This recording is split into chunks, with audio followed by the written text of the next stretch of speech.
नमस्कार, आप देख रहे हैं यू न्यूज यूपी और मैं हूं राहुल सिंह। यूपी गुनाह में गुनाह की एक और सनसनीखेज खबर लेकर मैं आपके सामने हाजिर हूं। हमारी ये खबर जो है यूपी के वाराणसी जिले की है, जहां पर एक दिल दहला देने वाले हत्याकांड की वारदात का पुलिस ने सनसनीखेज खुलासा कर दिया है। इस खुलासे का जब सच सामने आया तब हर कोई हैरान है। इस खबर में एक 50 साल का पति जो अपनी पत्नी पर इस बात का शक करता था कि उसकी पत्नी के किसी से अवैध संबंध है और प्रेम प्रसंग है, क्योंकि उसकी पत्नी फोन पर बहुत ज्यादा बात करती थी। इसी बात से उसे शक था। पत्नी की उम्र थी 25 साल, पति की उम्र थी 50 साल। अब उम्र का अंतर भी इस शक को और बढ़ाता था। पति का कहना है कई बार उसने अपनी पत्नी को समझाया, रोका टोका, लेकिन पत्नी का फोन पर बात करना कम नहीं हुआ। वहीं उसने पत्नी के फोन पर दूसरे लड़कों के नंबर भी देखे, जिसकी वजह से जो है उसका शक जो है और गहरा हुआ और रोज रोज के इस हाय हाय चिक चिक से अब पति तंग आ गया था। लिहाजा शुक्रवार को उसने एक पूरे सोची समझी साजिश के तहत पत्नी की बड़ी ही बेदर्दी से हत्या की। फिर उसकी लाश को एक कहें गांव में सुनसान जगह पर जहां बाग था वहां पर डाल दिया और वापस लौट गया। उसे लगा किसी को इसके बारे में पता नहीं चलेगा, लेकिन शुक्रवार को छोड़ शनिवार को ही महिला की लाश जैसे ही गांव के लोग देखते हैं, पूरे इलाके में हड़कंप मच जाता है। पुलिस तक खबर पहुंचती है और पुलिस जांच पड़ताल करती है, लेकिन पुलिस के सामने, वाराणसी पुलिस के सामने सबसे बड़ी चुनौती ये थी कि महिला की जो लाश थी उसमें उसके चेहरे को बड़ी ही बेदर्दी से जो है ईंट से कूच दिया गया था, जिसकी वजह से उसका पहचान कर पाना संभव नहीं हो पा रहा था। पुलिस ने कड़ी मशक्कत की। जांच पड़ताल के बाद पोस्टमार्टम के दौरान पुलिस को महिला के शरीर में एक दो शब्द लिखे हुए दिखाई दिए और उन दो शब्दों की तलाश पर करते हुए पुलिस जो है हत्यारे पति तक पहुंचती है और उसे गिरफ्तार कर लेती है। कैसे पुलिस इस पूरे हत्याकांड की गुत्थी को सुलझाती है? जब पुलिस के पास महिला की पहचान करने लायक कुछ नहीं होता, बस महिला के शरीर पर हाथ में गुदा हुआ दो वर्ड होते हैं, PL, और एक में होता है GPL। ये तीन दोनों हाथों में, एक में 3 शब्द, एक में 2 शब्द गुदे हुए थे। इन शब्दों को जांच पड़ताल करते हुए पुलिस टीम जो है हत्यारे तक पहुंचती है और इस सनसनीखेज हत्याकांड का खुलासा करती है। हम अपनी इस खबर में यह भी बताएंगे कि आखिर पति ने अपनी 25 साल की जवान खूबसूरत पत्नी को क्यों मौत की घाट उतारा, उसके शक की वजह क्या थी और क्या है ये पूरा माजरा, कैसे पुलिस सुलझाती है, ये सब हम अपने इस पूरी खबर में आपको बताएंगे। इससे पहले एक छोटी सी अपील, अगर आपको हमारी खबर अच्छी लगती है और आप हमें किसी तरह से सपोर्ट करना चाहते हैं आर्थिक तौर पर, तो हमारा फोन पे नंबर स्क्रीन पर फ्लैश हो रहा है। इस नंबर पर आप अपने सामर्थ्य अनुसार, अपनी क्षमता अनुसार हमें आर्थिक तौर पर मदद पहुंचा सकते हैं। या अगर आपको लगता है कि हमें और सुधार करना है और अच्छी तरीके से हम सिस्टम को इस्तेमाल करें ताकि और अच्छी क्वालिटी में वीडियो आए, तो उसके लिए हमें पैसे की जरूरत होगी। तो अगर आपका सहयोग होगा तो बहुत जल्द हम उस चीज़ों को कर पाएंगे, जैसे कि हमारे इन दोस्तों ने किया। रोहन जी हैं जो दिल्ली से, इन्होंने 700 रुपये में भेजे। अजय कुमार जी हैं, इन्होंने 225 रुपये भेजे। और एक हैं मनीष जी, उन्होंने 30 रुपये भेजे। हम इन सभी के आभारी हैं। इसी तरह से अपना सहयोग हमें देते रहिए। चलिए अब खबर पर हम शुरू करते हैं कि आखिर ये पूरा वाराणसी जिले की ये जो खबर है ये कैसे पुलिस के सामने आती है और पुलिस कैसे इसका खुलासा करती है। पहले हम शुरू से आपको पूरा माजरा शुरू करते हैं।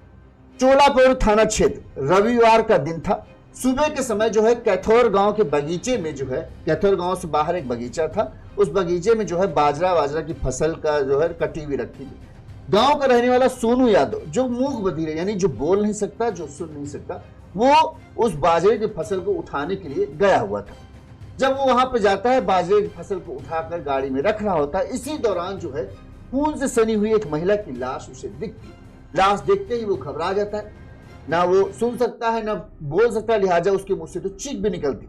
तुरंत ही वो सब कुछ वहीं छोड़कर अपने गांव कैथौर वापस आता है और लोगों को इशारों से समझाता है क्या हुआ। लोग जिस तरह से वो हड़बड़ाया हुआ था, लोग समझ नहीं पा रहे थे, लेकिन लोगों को अंदाजा था कुछ न कुछ तो गड़बड़। लिहाजा लोग जो है सोनू यादव के साथ तुरंत वहां पहुंचते हैं जिस बाग में सोनू यादव आया था। वहां आते हैं सोनू, उन्हें इशारों से दिखाता है कि देखो क्या पड़ा है। जैसे ही लोग खून से सनी हुई लाश देखते हैं तो पूरे इलाके में हड़कंप मच जाता है। लोगों की भीड़ वहां लग जाती है। हर कोई ये जानना चाहता था कि आखिर ये लाश किस महिला की है। इस दौरान जो गांव के कुछ लोग थे प्रधान तक ये खबर पहुंच जाती है। प्रधान भी इस बात की जानकारी उन्हें जैसे ही मिलती है वो तुरंत इस बात की सूचना पुलिस तक पहुंचाती है कि भाई ऐसा एक महिला की लाश है। तो महिला की लाश देख के लग रहा है कि महिला 20 से 30 साल के बीच में है और बड़ी ही बुरी तरीके से उसका चेहरा इतनी बुरी तरीके से कूचा गया है किसी भारी चीज से, उसकी पहचान तक नहीं हो रही। वहीं पर महिला की लाश के पास ही एक मफलर और एक खून से सनी ईंट पड़ी थी। लोग समझने में देने लगी कि इसी ईंट से महिला के चेहरे को बिगाड़ा गया। पुलिस टीम जो है चोलापुर थाना क्षेत्र की पुलिस टीम मौके पर पहुंचती है। इस दौरान अधिकारियों तक भी ये खबर पहुंच जाती है कि एक महिला की लाश मिली और उसके चेहरे को बुरी तरीके से बिगाड़ा गया है। तमाम बड़े अधिकारी मौके पर पहुंचते हैं, शव को कब्जे में लिया जाता है। पहले आसपास के लोगों से पूछताछ की जाती, क्या कोई महिला को हुलिया देखकर कुछ पहचान सकता है कि ये कौन है, लेकिन किसी को उस महिला के बारे में कोई भी जानकारी नहीं थी। लिहाजा गांव के लोगों ने साफ साफ कह दिया कि भैया मैडम हम लोग तो इससे नहीं जानते, ना ही हमारे गांव की लग रही। अब पुलिस शव को कब्जे में लेती है और जांच पोस्टमार्टम के लिए भेजती है। पुलिस के सामने चुनौती ये थी, महिला के पास से किसी तरह का कोई कागज पत्र नहीं मिला। फॉरेंसिक जो डॉग स्क्वाड की टीम मिलाई गई, वहां से जांच पड़ताल के दौरान बस वही वो ईंट खून से सनी हुई एक मफलर मिलता है और इसके अलावा एक कुछ छोटी मोटी चीजें मिलती हैं जिनसे महिला की पहचान हो पाना संभव नहीं था। पुलिस पोस्टमार्टम कराती है तो पोस्टमार्टम के दौरान महिला के हाथ पर दिल बना होता है। उस दिल के अंदर लिखा होता है PL। जैसा कि आप जानते हैं गांव की कई महिलाओं के आपको अभी भी छोटे छोटे टैटू दिखते हैं जिसमें वो अपना और अपने पति का नाम लिखती है। इसी तरह दूसरे हाथ में लिखा था GPL। अब पुलिस इसी को ताक में रखकर जांच पड़ताल शुरू करती है। आसपास थाने को सूचना दी जाती है, क्या कोई महिला लापता है जिसकी उम्र 20 से 30 साल के आसपास है और उसके दोनों हाथों में ये शब्द लिखे हुए। आसपास थानों की जब पुलिस जांच पड़ताल करती है तो चौबेपुर थाना क्षेत्र से पुलिस को एक सूचना अहम सुराग मिलता है। पुलिस को वहां से पता चलता है कि एक महिला जो है शुक्रवार को अपने बहन के घर जा रही थी, लेकिन वो गई नहीं। बहन ने इस बात की लापता होने की सूचना दी है और निशानी के तौर पर उन्होंने भी ये बताया था कि उनकी बहन के हाथ में ये शब्द गुदे हुए हैं जो आपने बताए। पुलिस तुरंत ही वहां पहुंचती है, महिला के घर पे पहुंचती, जो बहन के घर था वहां पहुंचती है। उनको बॉडी दिखाते हैं और नाम को दिखाया जाता है। वो पहचान कर लेती कि हाँ ये तो मेरी बहन लक्ष्मी मिश्रा है। अब पुलिस उनसे पूछती है, लक्ष्मी मिश्रा, तो ये आपकी बहन की लाश जो है 25 किलोमीटर दूर जो है चोलापुर थाना क्षेत्र में कहां से पहुंची? उनका कहना था कि जो मेरी बहन के पति हैं वो बता रहे थे कि शुक्रवार को बहन घर आने के लिए निकली थी लेकिन कहीं आई नहीं। और अब हमें जो इनके लक्ष्मी के पति हैं उनका नाम था प्रदीप, उनसे भी संपर्क नहीं हो पा रहा। पुलिस अब लक्ष्मी के ससुराल पहुंचती है, जो गांव था इनका, हमने आपको बताया होगा क्या गांव था, हाँ सोनबरसा, चौबेपुर थाना क्षेत्र का सोनबरसा गांव था। यहां पर रहते थे प्रदीप, जिनकी उम्र थी करीब 50 साल के आसपास।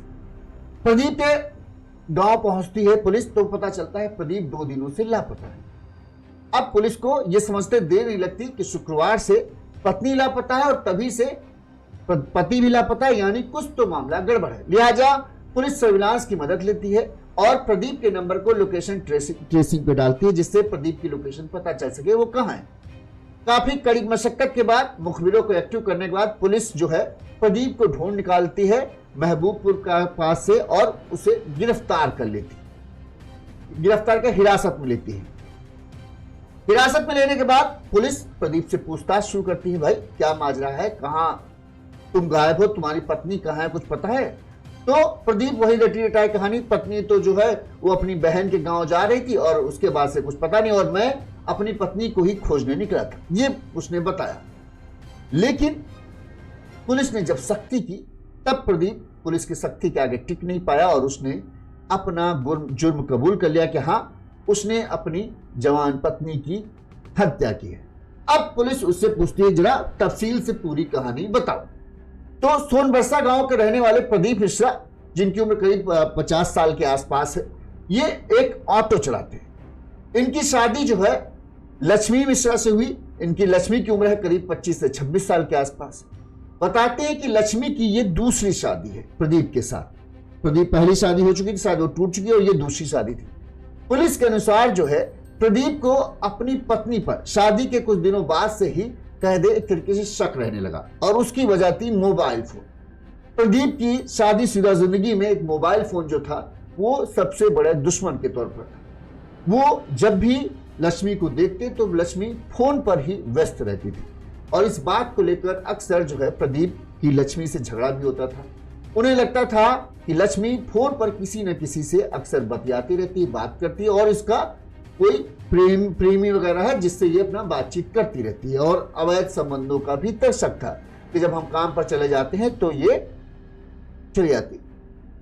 पुलिस ने जब पूछा क्या मतलब इस तरह से तुमको शक हुआ, तो उसने प्रदीप ने अब ये कहा, अब ये सच है या झूठ है ये पता नहीं, प्रदीप ने ये कहा कि हमने एक दो बार उसको प्रेमी के साथ पकड़ा भी है, और उसके पकड़ने के बाद चूंकि हमारी शादी थी हमने इसको समझाया बुझाया, फिर जाके हम इसको वापस ले आते थे। यहां तक कि मतलब ये कहना है कि ये अपने प्रेमी के साथ भाग भी जाती थी और फिर हम ढूंढ ढांढ के इसको वापस लाते थे। इसी बात को लेकर जो है हमारा अक्सर झगड़ा होता था। ना वो फोन छोड़ने के लिए तैयार होती थी, ना वो अपने जो प्रेमी से बातचीत करने का सिलसिला तोड़ती थी। इस बात के लिए जो प्रदीप कहना है, इसी वजह से मुझे खुन्नस होती थी, और जिसकी वजह से ना मैं काम पर ध्यान दे पा रहा था ना घर पर, और इससे मेरे ऊपर भी असर पड़ रहा था, और मैं दिमागी तौर पर जो है काफी परेशान रहता था। मतलब एक तरीके से उन्होंने शादी की इस उम्र में कि हमारा जो है घर में कोई पत्नी रहेगी तो हमारा ख्याल रखेगी, हमारा जो दिमागी कहें तापमान है वो बराबर रहेगा, हम खुश रहेंगे।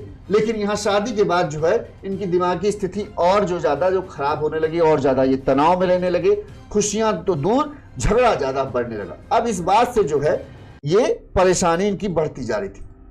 अब इन्हें लगा कि क्या करें, किस तरह से इस परेशानी से निजात पाए, तो इनको कोई और रास्ता नहीं समझा। इन्हें लगा कि लक्ष्मी जो है वे इन्हें धोखा दे रही है।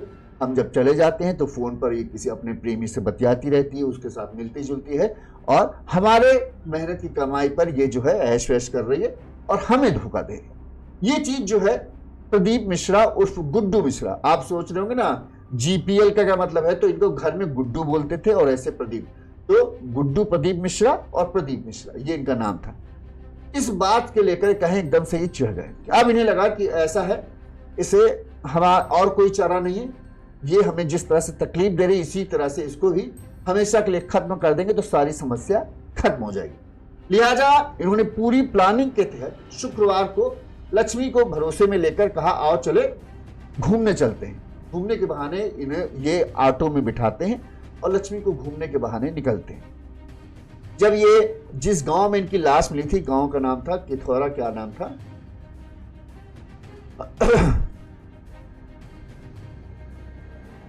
हाँ, शाम को शुक्रवार की शाम को ये निकलते हैं ऑटो बिठाकर, और जब ये कैथौर गांव के पास पहुंचते हैं करीब 20-25 किलोमीटर दूर, तब यहां पर ये देखते हैं एक सुनसान जगह है। यहां पर ये बहाने से ऑटो के पीछे जाते हैं जहां पर ये लक्ष्मी बैठी थी, मतलब ऑटो ये चला रहे थे, पीछे लक्ष्मी बैठी थी। सुनसान जगह पर देखकर ये ऑटो के पीछे जाते और लक्ष्मी को कुछ मतलब बहाने से, प्यार के बहाने से, और जो मफलर ये लोग ओढ़े होते उसी मफलर से उसके गले में फंदा बनाते हैं और तब तक कसते रहते हैं जब तक कि लक्ष्मी की दम घुटकर मौत नहीं होती। आप देख सकते हैं लक्ष्मी पतली दुबली है, ये थोड़ा लंबे चौड़े हैं, लिहाजा बड़े ही बुरी तरीके से गला घोटकर जो है लक्ष्मी की हत्या कर देती। हत्या करने के बाद इनका इरादा था कि लाश को इस तरह से ठिकाने लगाए कि कोई उसकी पहचान न कर पाए। जितना दिमाग था उस हिसाब से लगाया। उन्हें लगा कि चेहरा मिटा देंगे तो कोई पहचान नहीं कर पाएगा, कोई कागज पत्तर तो लाए नहीं। लिहाजा वहीं पड़ी एक ईंट उन्होंने उठाई और इस बाग के पास पहुंचे जो काफी सुनसान में था, और जल्दी यहाँ उन्हें मतलब उन्हें यह लगता था कि जल्दी इस बाग के पास कोई आएगा नहीं, 2-3 दिन में बॉडी अपने आप सड़ गल जाएगी, किसी को कुछ पता नहीं चलेगा। लिहाजा वहीं पर उन्होंने उस ईंट से लक्ष्मी के चेहरे पर ताबड़तोड़ खूब वार किए कि उसका चेहरा किसी लिहाज से पहचाने ना जाए, मतलब एकदम छीछल लेदर कर दी चेहरे की। बाकी शरीर को ऐसे ही उसने फिर वहां पे जो बाजरे का ढेर रखे थे उसी बाजरे के ढेर में उसको लाश को छुपा दिया और फिर वहां से चले आए। इन्हें लगा सब कुछ मामला निपट गया, लेकिन राज तब खुल गया जब रविवार को जो सोनू यादव था, जो मूक बधिर बच्चा था, वो बाजरा उठाने गया, उसने लाश देखी तो सब कुछ सबके सामने आ गया। पुलिस ने भी बड़ी इसमें कहें तो तत्परता दिखाई, जल्द से जल्द पूरे मामले की जांच की, 2-3 टीमें बनाई, किसी तरह से महिला की पहचान करना है, किस तरह से महिला के हत्यारे तक पहुंचना है। सर्विलांस की मदद ली, मोबाइल लोकेशन की, ट्रेस किया, साथ ही आसपास के थानों से संपर्क किया ताकि पता चल सके कौन महिला कैसा है। और 2 दिनों के अंदर, शुक्रवार की मतलब कहें शनिवार की सुबह ये लाश मिलती है और रविवार की आज मतलब सोमवार तक पुलिस इस पूरे मामले, सोमवार सुबह पुलिस ने इस पूरे मामले का खुलासा कर दिया। रविवार रात तक पुलिस कहे हत्यारे पति तक पहुंच गई थी और सोमवार को पुलिस ने पूरे मामले का इसका खुलासा कर दिया। पुलिस ने पहले क्या कहा वो हम आपको सुनाते हैं, फिर हम इस पे जो कुछ ऐसे बिंदु हैं जिनसे प्रदीप मिश्रा का राज खुला वो आपको बताएंगे और क्या प्रदीप की मानसिकता थी, क्यों उसने ये सब किया, इस पर भी हम लोग बात करेंगे। पहले शुरू पुलिस ने इस मामले में क्या कहा, कहां से सब मिला? ये देखिए, कल हमें 112 की सूचना मिली थी कि थाना चोलापुर में दानगंज चौकी के अंतर्गत कैथौर गांव है, उसमें गोमती नदी के किनारे से लगभग 150 मीटर दूर एक संदिग्ध शव मिला है महिला का। सूचना के उपरांत थाने की पुलिस, एसीपी सारनाथ और हमने और एडिशनल सीपी सर ने मौका मुआयना किया तो एक महिला का लगभग 12 से 18 घंटे का पुराना शव वहाँ पर मिला, जिसका सर पूरी तरीके से, फेस पूरी तरीके से पत्थर से कूचा हुआ था, तो पहचान नहीं हो पाई थी।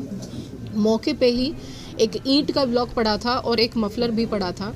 मौके पे फॉरेंसिक की टीम, डॉग स्क्वाड और सर्विलांस टीम ने पूरा मुआयना किया और तलाश गश्ती को चेक करते हुए आसपास के थानों से हमें पता लगा कि यह महिला जो हैं, जो मृतक महिला हैं, उनकी जो पहचान है वो लक्ष्मी मिश्रा थाना चौबेपुर की हो पाई। और हमें पता लगा कि शुक्रवार को महिला अपने पति के साथ, जो कि ऑटो चालक का काम करते हैं, प्रदीप मिश्रा जी, उनके साथ ही अपनी ननद के घर गई थी, जो कि चंदवक थाने में एक गांव में रहती हैं। उसके बाद से वो लापता थी। तो जब सूचना के बाद हमने पूछना चाहा ससुराल पक्ष से, तो पाया कि पति लापता हैं। तो उससे हमारा शक बढ़ा और उसके बाद पति को हमने सर्विलांस के आधार पे महमूदपुर मोड़ से गिरफ्तार किया। गिरफ्तारी के बाद पूछताछ करने पे पता चला कि पति ने पूरी प्लानिंग से इस घटना को अंजाम दिया है, क्योंकि इनकी पत्नी से अक्सर झगड़ा होता था। ये 48 वर्ष के हैं, पत्नी जो इनकी है उनकी सेकंड शादी है, 28 वर्ष की हैं और इनको अपनी पत्नी पर अवैध संबंध का शक था। 1-2 बार इन्होंने बताया कि हम पकड़ भी चुके हैं। उसी से नाराज़ होते हुए इन्होंने घटना को अंजाम दिया। ऑटो में ये लेकर गए, वहीं पर रास्ते में इन्होंने मफलर से उनको स्ट्रैंगुलेट कर दिया, उनका गला घोटकर उनकी हत्या कर दी। और शव की पहचान को मिटाने के लिए उन्होंने उस जगह को चूज़ किया जो कि कैथौर गांव का इलाका है, और वहां पर ही रास्ते से उठाए हुए ईंट के ब्लॉक से फेस को पूरी तरीके से डैमेज कर दिया। तो हमने पहचान उनके शरीर पे मौजूद टैटूज से की।